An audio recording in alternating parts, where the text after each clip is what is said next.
Hi, and welcome to Chapter 10, Learning Objective 8. And this is where we're going to start discussing income inequality. So the first thing we want to do is kind of lay the idea of income inequality. And my TA has joined me. You can see her little furry butt right back there. See that little thing right there? That's my furry butt. Okay, so let's go ahead and jump into it. TA aside, but so we're going to discuss income inequality here, assess income inequality. And so let's go ahead and jump into it. Okay, so one of the things that we look at is even in the absence of discrimination, income distribution may not be equitable. Okay. And there are many philosophers which write about equitable distribution and equality and justice and all kinds of things. So I go into that a lot deeper in some other courses, but we're going to take a look at the indicators of inequality and of poverty, some philosophies about income redistribution, and your book doesn't get into those deeply, which is perfectly fine. But you might have heard of libertarianism, you might have heard of utopianism. All of these kinds of things do or are these underlying philosophies that talk about income redistribution. And we're going to talk about some governmental policies which are designed to assist those which are not in an equality situation. So what is distribution of income? If we were to have all of the wages, right? And remember, we can look at GDP in terms of the income approach. We don't look at it that way, but you can do it that way. Then we want to know how this pie is divided. So the size of the pie, okay, has to do with our standard of living. How it's divided has to do with our equality. So if we take the income distribution in 2017, and I've looked at it for 2019 as well, we separate these into quintiles. Okay, now the numbers I'm going to use are going to be a little bit different than what you see here, but this is annual family income. So when I did my research to talk to you about these kinds of things, we use a thing called and your book doesn't discuss it, which is unfortunate because not a lot of people know what it is. There's the Gini index. And the Gini index basically says, what is the amount of inequality in this particular system based upon economic equality? So it ranges from 0 to 1. The closer that it is to 1, the more unequal the system is. And so in looking at this, and I looked at it for 2019, the United States was at 0.484. So that's kind of in the middle. And again, we just use this as comparing different countries in terms of income inequality. I thought it would have been higher myself. So when we look at these quintiles, and I want to use 2019 for more relevant data, the lower limit, or the very lowest quintile, was, and when I look at the lowest quintile, the upper lower, I know that's confusing, but I'm an economist, 16,026 was the income, and this is the lower upper, okay, quintile. For the lower, I'm sorry, upper lower, I should put this upper lower. So we're in the lowest quintile, and we're in the upper limit of that, and that's 16,026, which again, if you think about it, that's pretty low if you're trying to support a family on those kinds of things. If we look at the lower upper quintile, so now I'm at the top, okay, and I want to take the lowest portion at the top, and that is 270,002. Okay, so look at the economic disparity or the income inequality that we have of between these two. And again, they're all on the same continuum. It's just that this one is kind of down here, right? And this one is up here, because we always hear about that 1%. But I think if you look at that number, it's much more realistic in terms of how we live in our reference groups and so on. So when I look at this, I go, wow, that's a lot of income in between. And here's what scares me is that the lower upper is 17 times the amount of the upper lower. Now, how can I, as a congressperson, as a policymaker, make policies when I'm up here? Now, what's interesting is not everybody in the lower upper stays in the lower upper, meaning that it is possible, all but difficult, for individuals to move this way. Think about, I can give you a good example. My first job at McDonald's, I would have thought this is a lot of money. But now I look at, okay, 17 times. So 17 steps. That's a lot of steps to make. So I just show it to you because we have this income disparity, and that's a little difficult to kind of come to terms with many times. We also know that there are certain characteristics that will change income equality. One is your gender. Now, a lot of people like to say women automatically earn less than men. Yes, but let's take a look at the underlying reasons. So you can read lots of books on this and so on. And unfortunately, I have read a lot of them. The other one that we look at is race. That's another one. And we also look at age.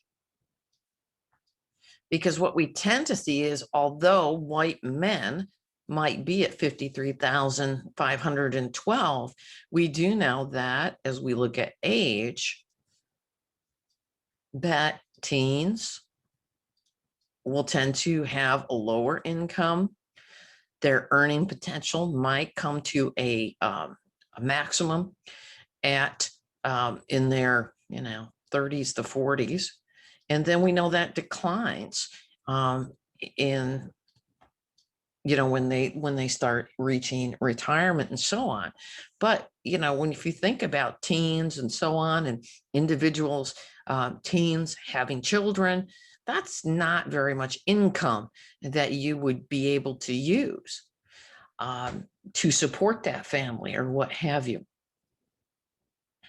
Okay.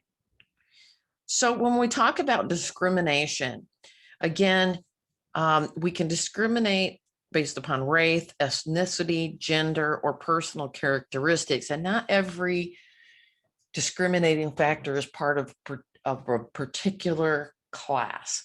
So what I'm trying to say is the EEOC, Equal Employment Opportunity Commission, does not recognize those factors, for instance, that cannot be easily pointed to for discrimination. Okay, so what conclusion can we make regarding income distribution? The richest families as a group become a little more richer, and the rest of the family groups a little more poor in recent decades. This is a statement that that's true, but we know on the whole that we have seen the disparity that 17 times was higher prior to 1972. And that gap closed between 72 and about 2005. So the 17 is actually lower than what it has been typically.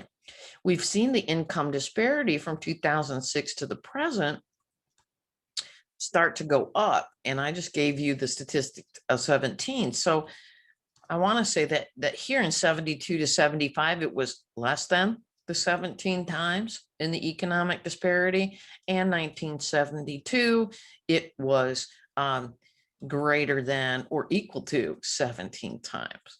So although we made some inroads in the 70s, we're now kind of going backwards a bit. So again, looking at the quintiles and who owns what. And again, don't get hung up in the top 5%. This to me is a travesty because yes, it's the US Census Bureau, but percentages don't tell you a whole lot. I would want to see the underlying data here and what we have our time periods, but I want to see the underlying data because we have changed methodology in between 1935 and 2017. So it's a good way to lie with statistics, this particular slide. Okay, what arguments are posed by those who favor income equality? And when we talk about favoring income equality, we're not necessarily, and again, it depends on the philosophical belief of taking from the rich and giving to the poor. But unfortunately, because when you have money, you can influence, give to certain political parties, and then the benefit comes to you because you have the money for the influence. What about individuals in those lower quintiles that don't have the money to give to political campaigns and cannot further their own standard of living? We see that it has unequal opportunities, okay? Underutilization of productive capacity and a waste of human capital. If you are in a lower quintile, then what may happen is we know that poverty can be centralized. And when it's centralized, then what happens is because the individuals in those lower quintiles don't pay as much taxes, we tend to see that will show itself in many factors. One might be health, because the healthcare system is not able to get the funding that it needs. So the government does try to come in and fill those gaps. We also might see in terms of schooling, because those institutions which are dependent on tax funding for some of their funding are not going to be as robust as those that are not as dependent on tax dollars. So we see medical, health, schooling. We also see the idea of just basic necessities. Is the food, clothing, shelter, particularly shelter. And then we look at safety. All right, because again, what's another thing that depends on taxes are the public services like police, fire, and so on. So we tend to see that there are a lot of mitigating factors to when we have these lower quintiles. Again, unable to afford healthcare. But then again, we go back to, okay, of those that are able to afford healthcare, what essentially is that availability of healthcare in that particular area? Some people who oppose income inequality say that it creates what we call a moral hazard. And a moral hazard says, if I give you and I continue to give you, and I don't teach you how to be self-sufficient, then you're going to be reliant on the giving. And if that giving goes away, then you're going to be way worse off, as opposed to educating and helping you, showing, demonstrating, and giving you the tools necessary to move out of those quintiles. But again, we have to be careful because the tools are not all equal. And so just simply saying, well, I've provided the tools, so now you want to be getting gifts in kind, things like that. So we have to be careful with all of this. And as we read more deeply and study it more deeply, you'll find that, is it really a level playing field? And I would personally, okay, from an economic standpoint, say it's not a level playing field. And unfortunately, it perpetuates itself. Poverty perpetuates poverty, unless we can show very detailed ways, and more importantly, ways that individuals say, yes, I could do that, to work out of those lower quintile. Okay, that's the end of this learning objective, and I look forward to seeing you in the next one. Thank you.